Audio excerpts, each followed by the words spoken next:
रानी वो गाय जो कुछ भी कर सकती थी।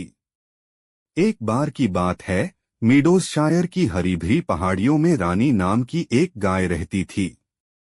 लेकिन जनाब, रानी कोई आम गाय नहीं थी। जहां बाकी गायें बस घास चरती और धूप सेकती, रानी के सपने कुछ और ही थे। उसे चरागाह से बाहर की दुनिया देखनी थी, कुछ नया करना था। एक दिन खिली हुई धूप में रानी को बेकिंग करने का ख्याल आया। उसे हमेशा किसान जो के किचन से आती लाजवाब खुशबू लुभाती थी। उसने अपनी दोस्त क्लकी, जो एक बेहद उत्सुक मुर्गी थी, की मदद ली और खेत से जरूरी सामान इकट्ठा किया। ताज़ा दूध जो खुद रानी का योगदान था, क्लकी के अंडे और खलिहान की पैंट्री से आटा। अपनी खुरों से बड़ी सफाई से सब मिलाया, गूंथा और ब्रेड बना डाली।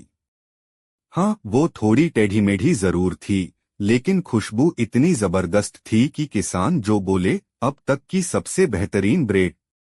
पर रानी यहीं रुकने वालों में से नहीं थी। अगले ही दिन उसने पेंटिंग में हाथ आजमाने की ठानी। खलिहान से एक पुरानी ई और कुछ ब्रश निकाले और तालाब के पास अपना स्टूडियो बना लिया।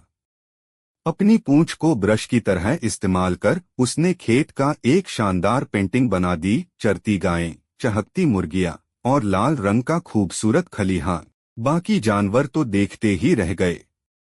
यहाँ तक कि हमेशा चिड़चिड़े रहने वाले मिस्टर व्हिस्कर्स भी बोले, इतना भी बुरा नहीं। इसके बाद रानी ने खेलों में भी हाथ आजमाने का सोचा। वो हमेशा इंसानों को फुटबॉल खेलते देखती थी, तो इस बार खुद मैदान में उतरने की सोची।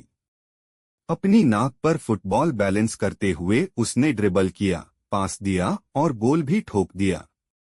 इंसानों की तो आंखें फटी रह गईं। उन्होंने उसे अपनी टीम में शामिल कर लिया और जल्द ही रानी उनकी स्टार खिलाड़ी बन गई। उसके मूवलस फुटवर्क के चर्चे दूर दूर तक होने लगे। समय बीतता गया और रानी ने और भी नई चीजें सीखीं। उसने हारमोनिका बजाना सीखा, जो उसकी गहरी मुंह की आवाज के साथ कमाल का लगा। घास और सपने नाम की एक बेस्टसेलर किताब लिखी, और तो और खेत के जानवरों के लिए योग क्लास भी शुरू कर दी। डाउनवर्ड फेसिंग काऊ सबसे पसंदीदा योगासन बन गया। इतनी सफलता के बावजूद रानी ने कभी खुद को नहीं बदला। उसे अब भी खुली हवा में घूमना, अपने दोस्तों के साथ घास चरना अच्छा लगता था। लेकिन उसने यह जरूर सिखा दिया कि अगर सपने बड़े हों और हिम्मत हो तो कुछ भी नामुमकिन नहीं। इस तरह मीडोज़शायर में रानी एक प्रेरणा बन गई, इंसानों और जानवरों दोनों के लिए।